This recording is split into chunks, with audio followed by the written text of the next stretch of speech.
చేయాలని ఏపీ ప్రభుత్వం ప్రతిపాదిస్తే మన రాష్ట్ర ప్రభుత్వం దీనిపైన మౌనంగా ఉంది అని చెప్పేసి హరీష్ రావు ఆరోపణలు చేస్తూ ఉన్నారు.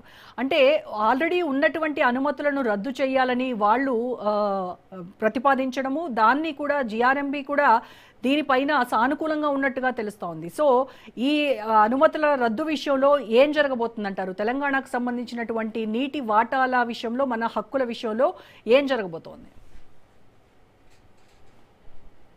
గోదావరి బేసిన్ లో, గోదావరి నదిలో తెలంగాణకు సంబంధించినటువంటి నీటి వాటా పైన నిర్హేతుకమైనటువంటి తెలంగాణకు పూర్తి హక్కులు ఉన్నాయి. ఈ హక్కులను కాదనే, ఈ హక్కులను కాడరాసే, ఈ హక్కులను భంగం వాటిల్లే విధంగా ఆంధ్రప్రదేశ్ ప్రభుత్వం వ్యవహరించేటటువంటి తీరు ఏదైనా ఉంటే అది తీవ్రమైనటువంటి గర్హనీయమైనటువంటి అంశం. అది తీవ్రమైనటువంటి తెలంగాణ ప్రయోజనాలకు వ్యతిరేకమైనటువంటి విషయం. అదే సందర్భంలో తెలంగాణకు సంబంధించినటువంటి గోదావరి బేసిన్ లో ఉండేటటువంటి నీటిపారుదల ప్రాజెక్టులకు సంబంధించినటువంటి విషయాల్లో పూర్తి స్థాయి మెలకువతో, జాగ్రత్తతో, చాలా సునిశ్చితమైనటువంటి శ్రద్ధతో రేవంత్ రెడ్డి కాంగ్రెస్ ప్రభుత్వం వ్యవహరించాల్సిన అవసరం ఉంది. అలానే కృష్ణా బేసిన్ లో, కృష్ణా నదిలో ఉండేటటువంటి పాలమూరు రంగారెడ్డి కానీ మిగతా వాటికి సంబంధించినటువంటి పూర్తి స్థాయి అనుమతుల్ని సాధించుకోవాల్సిన అవసరం ఉంది.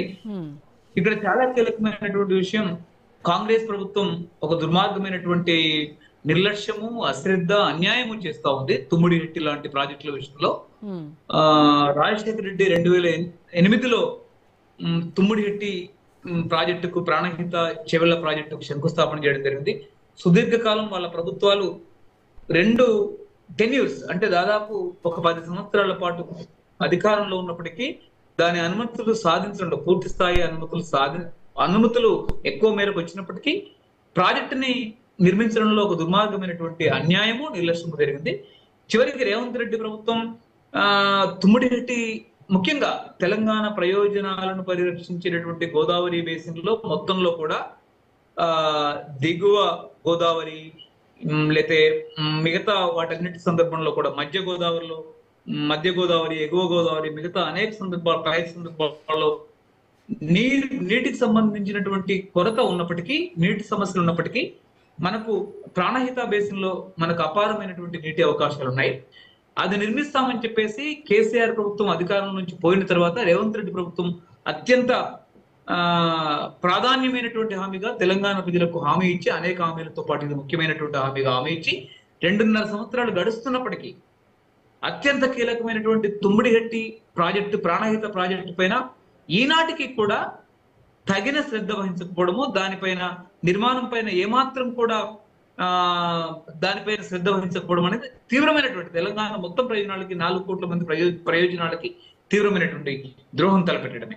రెండవది చాలా మరో కీలకమైన విషయం, ఈరోజు 152 పేరిట లేకపోతే ఎత్తు పెంచడం పేరిట కాలయాపన చేయడం కాకుండా, ఎత్తు పెంచేటటువంటి చర్చలు ఒక పక్క కేంద్ర జలశక్తితో కానీ, ప్రధానమంత్రితో కానీ, కేంద్ర జలశక్తి మధ్యవర్తిత్వంగా మహారాష్ట్ర ప్రభుత్వ ముఖ్యమంత్రి అయినటువంటి ఫడ్నవీస్ తో మాట్లాడుతూనే 148 మీటర్ల ఎత్తున ప్రాజెక్టు నిర్మించుకోవడానికి ఇదే ముఖ్యమంత్రి, మహారాష్ట్ర ముఖ్యమంత్రి దేవేంద్ర ఫడ్నవీస్ తో 2015లో ఎవరైతే ముఖ్యమంత్రిగా ఆ రోజు తెలంగాణలో కేసీఆర్ ఉన్నారో ఆయన ఒప్పందం చేసుకొని ఉన్నారు.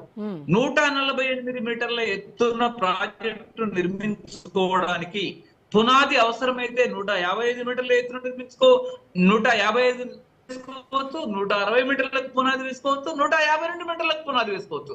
పునాది వేసుకోవడానికి, పునాది భూగర్భంలో వేసుకోవడానికి ఫడ్నవీస్ కాదు, కేంద్రంలో ఉండే మోడీ కాదు, జలశక్తి ఎవరు అడ్డంకి కాదు.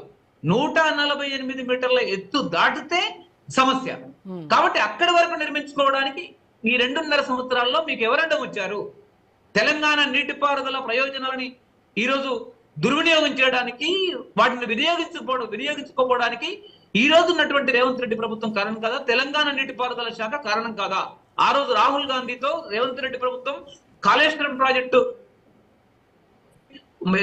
7 అడుగులు కూలిపోయినటువంటి భూమిలోకి, భూగర్భంలోకి కుంగిపోయినటువంటి మేడిగడ్డ వద్దకు వెళ్ళి మేము తుమ్మిడిహెట్టిని నిర్మిస్తామని చెప్పేసి అధికారంలోకి వచ్చినటువంటి కాంగ్రెస్ రేవంత్ రెడ్డి ప్రభుత్వం ఈ రోజు వరకు తెలంగాణ ప్రయోజనాలను పరిరక్షించడంలో లేదా తెలంగాణ ప్రధాన ప్రాజెక్టు నిర్మించడంలో ఘోరమైనటువంటి అన్యాయం తెలంగాణకు తలపెట్టింది.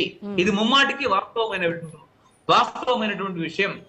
ఈ రోజు కనుక తుమ్మిడిహెట్టి ప్రాజెక్టు నిర్మించి ఎల్లంపల్లికి మైలారం మీదుగా అనుసంధానం చేసినట్టయితే సుమారు 160 నుంచి 205 టీఎంసీల వరకు సిడబ్ల్యూసి కేంద్ర జల సంఘం అంచనాల మేరకి హైడ్రాలజీ అంచనాల మేరకు నీళ్లు తరలించడానికి అవకాశం ఉండేది.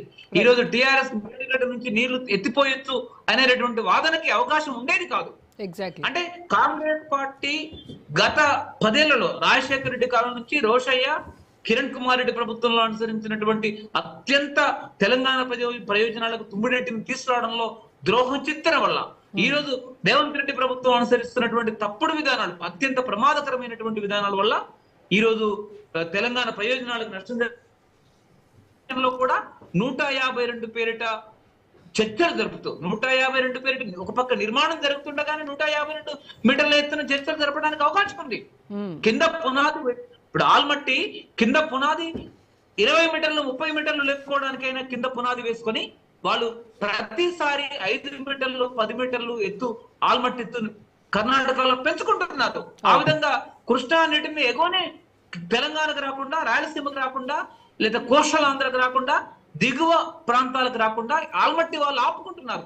అదే పనిని రేవంత్ రెడ్డి ప్రభుత్వం తెలంగాణ నీటిపారుదల శాఖ ఎందుకు చేయడం లేదు అని చెప్పేసి మేము రేవంత్ రెడ్డి ప్రభుత్వాన్ని సూటిగా ప్రశ్నిస్తున్నాం. అదేవిధంగా బీఆర్ఎస్ కు సంబంధించి కూడా భారత రాష్ట్ర సమితి ఏదైతే ఉందో, కేసీఆర్ గారు ముఖ్యమంత్రిగా ఉన్నటువంటి సమయంలో, హరీష్ రావు గారు నీటిపారుదల శాఖ మంత్రిగా ఉన్నటువంటి సమయంలో తెలంగాణ ప్రయోజనాలను వంచారు. కృష్ణా బేసిన్ లో కానీ, గోదావరి బేసిన్ లో కానీ. ఎలా వంచారు? తుమ్మిడిహెట్టి దగ్గర ఉన్నటువంటి తీసుకొచ్చేసి 3 బ్యారేజీలు కట్టి సుమారు 1,00,000 కోట్లు 94,000 కోట్లు నికరంగా ఖర్చు పెట్టినటువంటి వాళ్ళు వీరు ఈరోజు 3 బ్యారేజీలు మొత్తం దాదాపు కుంగిపోయినటువంటి పరిస్థితుల్లో, అన్నారం మెడ్డిగడ్డ సుందిలో బొంగలబడి మొత్తం నాశనం అయిపోయినటువంటి పరిస్థితుల్లో ఈరోజు తెలంగాణ కాళేశ్వరం ప్రాజెక్టు పూర్తి నిరుపయోగంగా మారింది. దానికి కేసీఆర్ ప్రభుత్వం దాంట్లో మంత్రిగా పనిచేసినటువంటి ఈటల రాజేందర్ కానీ, కేసీఆర్, హరీష్ రావు కానీ, వీళ్ళందరూ కూడా 30 మంది ఇంజనీర్లు, రజిత్ కుమార్, వీళ్ళందరూ కూడా దోషులు. వీళ్ళపైన చర్యలు తీసుకోవడంలో రేవంత్ రెడ్డి ప్రభుత్వం దారుణమైనటువంటి నిర్లక్ష్యం వహించింది. దారుణమైనటువంటి వాళ్ళపైన చర్యలు తీసుకోకుండా సిబిఐకి కేసును మొత్తం పూర్తి స్థాయిలో అప్పగించడం జరిగింది. అంటే రేవంత్ రెడ్డి హోమ్ మినిస్టర్ అయి ఉండి రేవంత్ రెడ్డి చేతిలో చర్యలు తీసుకోవడానికి అవకాశం ఉంది. వాళ్ళపైన చర్యలు తీసుకోకుండా ఈరోజు రాష్ట్రం అప్పులో కూరుకుపోవడానికి ప్రధాన కారకులు వీళ్ళు కూడా